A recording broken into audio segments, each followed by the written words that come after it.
Здравствуйте, я Галя Карм. Приветствую вас на своем канале, посвященном истории искусства. И персонаж сегодняшней лекции – бунтарь, яркий представитель стиля сюрреализм, волшебник, мистик Рене Магрит. Художник жил и работал в начале XX века.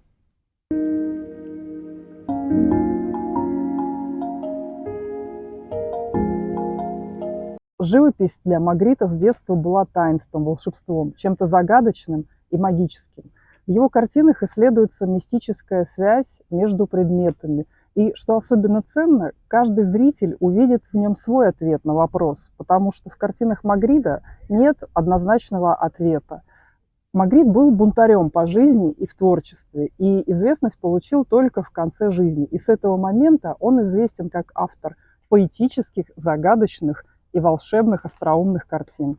Кстати, «Империя света» стала самой дорогой картиной Рене Магрита и самой дорогой картиной, когда-либо проданной в Европе.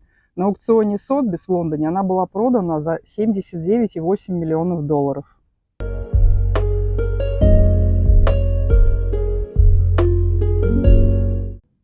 Сюрреализм – это движение в искусстве начала XX века. В его основе лежит работа подсознания, мечты и фантазии, свободное движение карандаша по бумаге.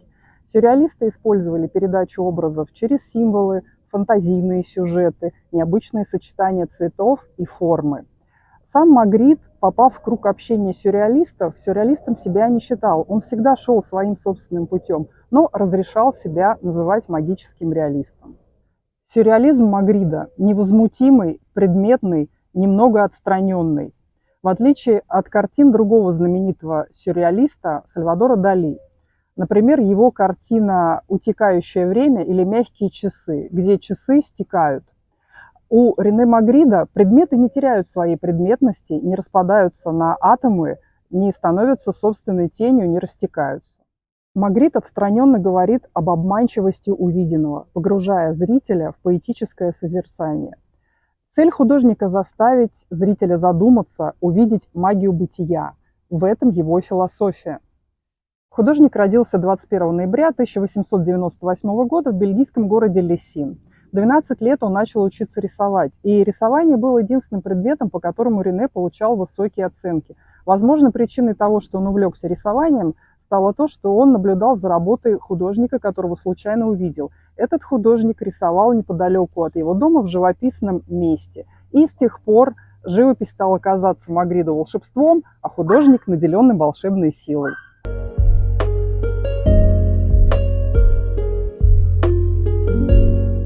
В 16 лет Рене Магрит бросает школу и уезжает в Брюссель, чтобы поступить в Королевскую академию изящных искусств. И в октябре 1916 года, когда ему было 17 лет, он начинает учиться. В это время он много пишет и мало посещает академию и вскоре бросает ее.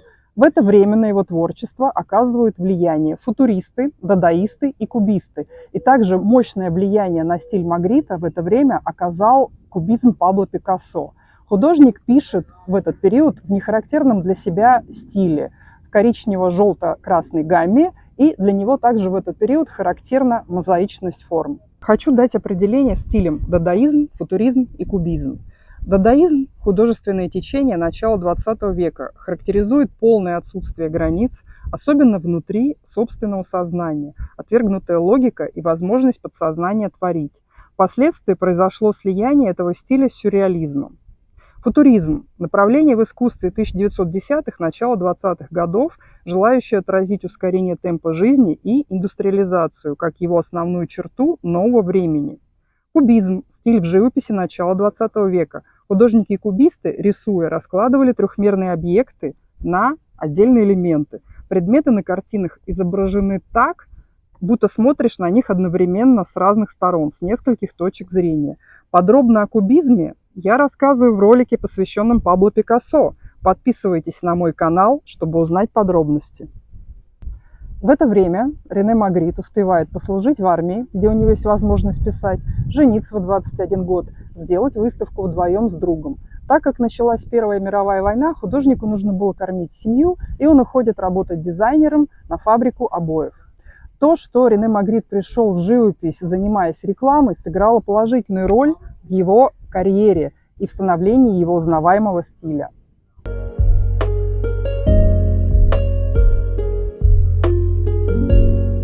Работая в рекламе, Магрит не перестает заниматься живописью и искать свой стиль.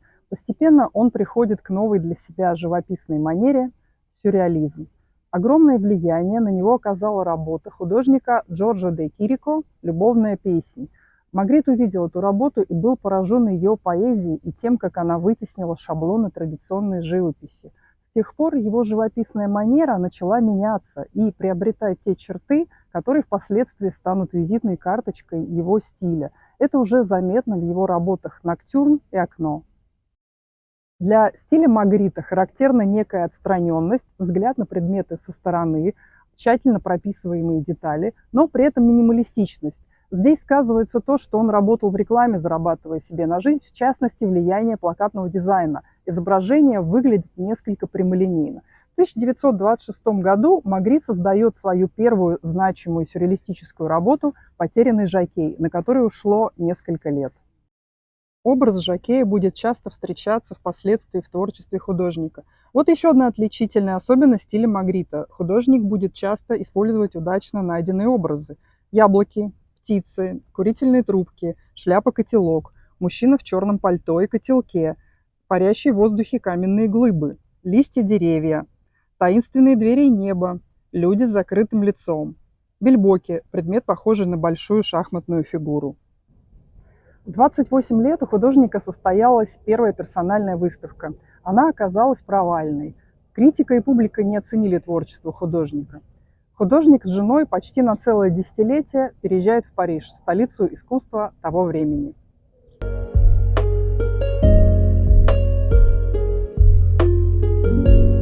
Столица Франции была тем местом, куда стекались художники и образовывались новые художественные течения. В Париже Магрит присоединился к большой группе сюрреалистов, но, несмотря на их влияние, он смог сохранить свою индивидуальность и создать свой собственный неповторимый стиль. Стиль Рене Магрита можно охарактеризовать как поэтическо-философский магический реализм, в отличие от сюрреализма в целом, который строился на психоанализе. Становление художника было непростым.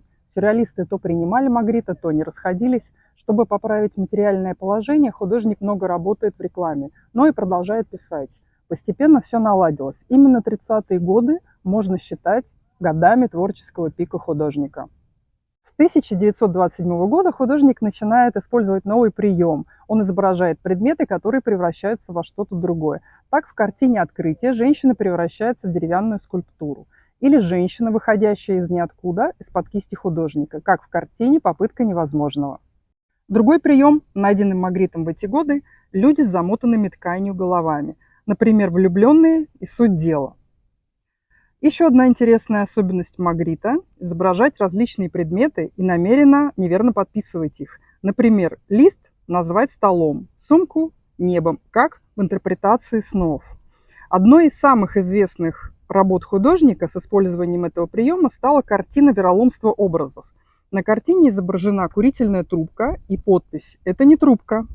Здесь опять мы видим связь живописи Магрита с его работой рекламным дизайнером. Четкость, простота, лаконичность, предмет, подпись красивым шрифтом.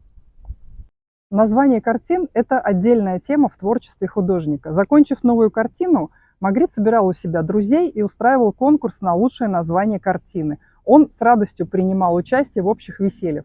Но, выбрав название, он потом все равно называл картину по-своему. Работы Магрита похожи на ребусы, художественные головоломки, где каждый зритель должен был разгадать головоломку и увидеть что-то свое. Художнику было важно найти свойства предмета, которое кажется странным и нелепым. Например, в картине «Избирательные сходства» он изображает яйцо в клетке. Однажды Магрит проснулся, и ему показалось, что в клетке находится яйцо, а не птица. Так ему пришло в голову, что предмет – это не то, что нам кажется. И эта тема также прослеживается в его творчестве. Например, любовь обезоруживала, человеческое состояние.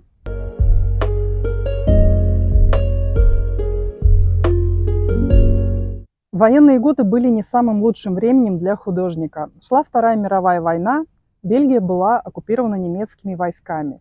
Художник принял решение писать в ярких, жизнеутверждающих красках, приближаясь к манере импрессионистов. Критики назвали этот период ренуаровским, солнечным сюрреализмом. Так художник хотел вселить веру и надежду людей в светлое будущее. Но критики и поклонники не оценили его творчество.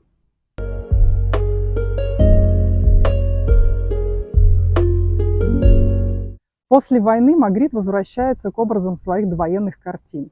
Совершенствуя и перерабатывая их, он окончательно шлифует и формирует свой стиль. Популярность пришла к Магриту в 50-е годы. Как я уже говорила ранее, визитной карточкой художника являются часто повторяющиеся образы. Но, часто используя их, художник каждый раз умудряется создать неповторимую историю, которая не похожа на другую. В этот период он пишет свою знаменитую картину «Сын человеческий». На картине изображен мужчина в котелке с лицом, прикрытым яблоком. От образов, когда голова человека прикрыта белой тряпочкой, он идет дальше. Так появляются люди, чьи лица прикрыты букетом цветов или голубем. Историки искусства считают, что эти образы возникли от того, что Магрит любил скрытое, тайное, любил загадки. Сам художник упоминал, что считает странным рисовать портрет незнакомого человека. Поэтому мы часто видим человека, изображенного спиной к нам. Даже его отражение в зеркале повернуто спиной к зрителю, как в картине, не подлежит воспроизведению. Или на всех картинах появляются мужчины с одинаковым лицом, как, например, «Стеклянный дом», «Убийца в опасности».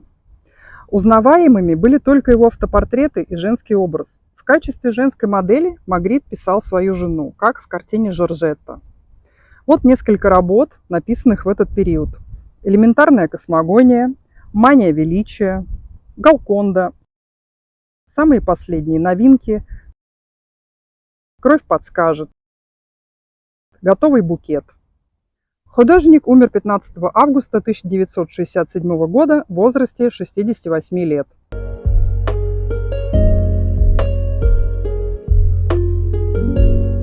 Художник оказал огромное влияние на современное искусство разных жанров.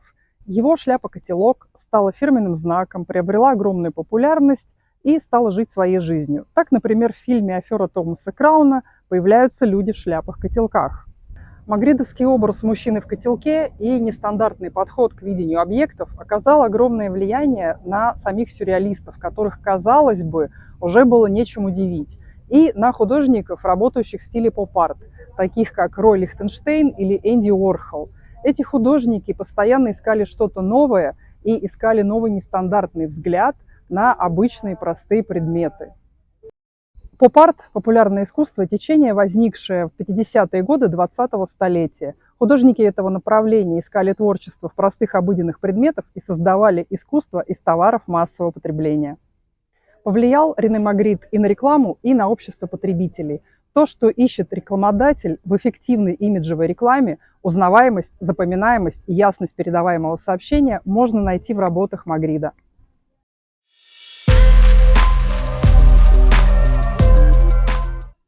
Рене Магрит до сих пор будоражит воображение зрителей, творческих людей, ученых своей жизнью и творчеством.